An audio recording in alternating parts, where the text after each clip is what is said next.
Um poderoso mover do Espírito Santo acontece neste exato momento em uma pequena universidade cristã na zona rural de Kentucky, nos Estados Unidos. Na verdade, trata-se de um culto que se iniciou às 10 horas da manhã da última quarta-feira, dia 8 de fevereiro, em uma capela da Universidade de Asbury e que simplesmente continua até agora. Tal fenômeno, que dura mais de 130 horas, ganhou o nome de Asbury Revival e pegou de surpresa até mesmo os alunos da faculdade, pois a reunião matinal na capela faz parte da rotina normal da escola, mas algo diferente aconteceu na última quarta-feira após o pastor Zack pregar sobre o amor em ação e terminar sua oportunidade pedindo em oração: Revive us by your love.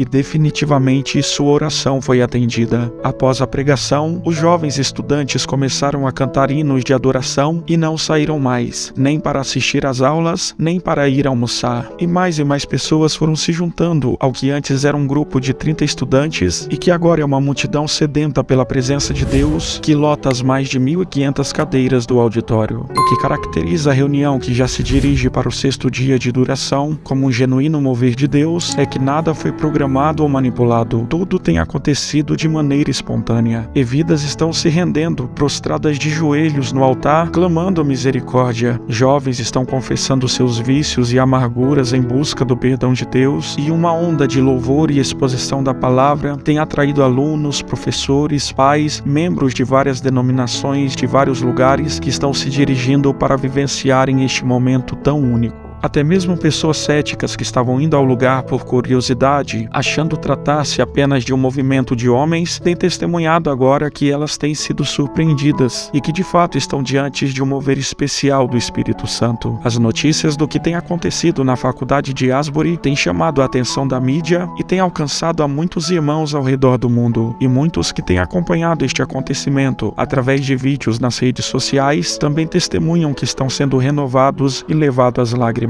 E tudo indica que estamos testemunhando um real avivamento que o Senhor Jesus está derramando sobre a igreja nestes dias. O interessante é que não é a primeira vez que a universidade vive esta ação divina. Por diversas vezes em seus mais de 100 anos de história, a escola tem testemunhado a manifestação da presença de Deus, sendo a mais conhecida delas o avivamento que aconteceu no dia 3 de fevereiro de 1970, onde uma busca incessante de mais de 144 horas pela presença de Deus obrigou com que as aulas fossem canceladas para a visita de um glorioso avivamento que alcançou milhões de pessoas para Cristo. E o grande desejo é que Deus possa fazer isso acontecer outra vez. Ao que tudo indica, esse mover de Deus na Universidade de Asbury perdurará mais alguns dias, visto que na noite desta segunda-feira, uma multidão se dirigia para o campus da faculdade, chegando a formar um congestionamento de caos que trazem pessoas famintas de Deus e que também desejam ser impactadas por um poderoso avivamento. E a previsão é que muitas outras pessoas ainda estão por chegar. E você, também tem sido impactado pelo Asbury Revival? Tem acompanhado este mover de Deus e acredita tratar-se de um verdadeiro avivamento? Deixe nos comentários a sua opinião e que possamos juntos clamar a Deus dizendo: aviva, ó Senhor, a tua obra.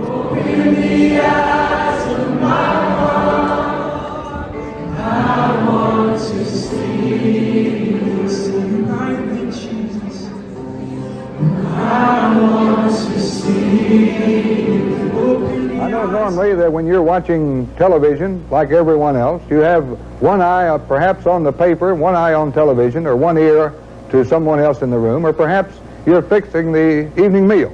But for the next 2.5 minutes, I wish you'd stop everything you're doing, and I think you too are going to be impressed. It started at 10 o'clock yesterday morning. Chapel was scheduled to end at 11 o'clock yesterday morning. It didn't end at 11 o'clock yesterday morning. It didn't end at 11 o'clock last night. It didn't end at 11 o'clock this morning. In fact, as Jim and I took the air, it was still going on. Let's have a look and a listen. Larry, this is quite an event here at Asbury. What does this mean to you? Oh, I can't express it. I tell you, the Lord has been planning this for so long. The prayers have been going up in girls and the guys' dorms and all over the world, I tell you, and it's finally happened. And he let us know the day before it happened. He said, during a prayer meeting in our dorm, and he said, it's going to happen tomorrow. And it did, and he just opened it up and he let it fly, and that's all I can say. He told me he wanted me to get up and say something. I said, the only way you're going to get me up is to kick me out of the seat, and he did. And I tell you, it's just blessed everybody. I'm not kidding you, the greatest outpouring of of God's love and the Holy Spirit, and I can't express it. I tell you, I'm just amazed, and I'm glorifying His name. I'm praising His name today. I'm Dennis Kinlaw, and I've been invited to share with you something of the story of how the Spirit of the Lord came to the campus of Asbury College in 1970. That morning of February 3rd in 1970, I got up early. I had to fly to Banff or to Calgary, Alberta, and that's a long ways from Wilmore, Kentucky.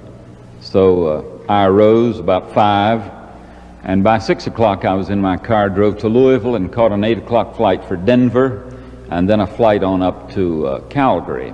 I landed in Calgary about 5 p.m. Calgary time. When I checked into the hotel agent behind the desk said to me, "I have an emergency note for you."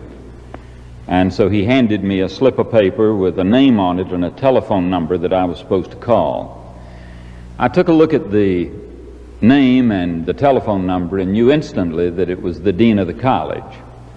Now, those were the days when college campuses were erupting, when they were locking presidents in their offices, and when they were rioting on campuses, and my first thought was, emergency, the dean, what's happened in my absence at Asbury? So 5 o'clock Calgary time was about 7 o'clock Wilmore time, Kentucky time. So I walked immediately across the corridor before I went to my room with a Canadian dime and put it in a telephone, and within 30 seconds I was able to get the dean. I caught him at home.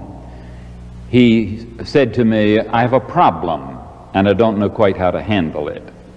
And my blood pressure rose a little bit. He was a fellow who had done everything from run a one-room schoolhouse in the mountains of Kentucky to being an academic dean, and he could handle anything. I trusted him completely. And so he said, "I have a problem, and I don't know how to handle it." So I said, "What's that?" He said, "It's chapel." And I said, "What do you mean, chapel?" Well, he said, "The chapel isn't over yet." And I said, "Would you repeat that, please?" And he said, "The morning chapel isn't over yet." I said, "What do you mean it isn't over yet? It's 7 o'clock at night." He said, "That's right. It isn't over yet." And I said, "What happened?" And then he told me. He was scheduled to speak that morning. And instead of speaking, he had given his witness. He never became a Christian until he was an adult and in the realm of education. And so he simply shared his witness. And after he had shared his witness, he opened it for other students in the student body to share what Christ was doing in their lives and what he was saying to them. There was a remarkable response. About 5 minutes before the hour for chapel was over, a philosophy professor turned to the dean, who had come down and was sitting on the front row in chapel, turned to him and said, "God is here." And I have ever had. We have never known anything like that. And you know, the thing we find ourselves yearning for now is to see it again. I came to the place where deep in my heart I thought, you know, every generation of students ought to have the chance to see that once. Every generation of people ought to have a chance to see it once. And I believe God wants to do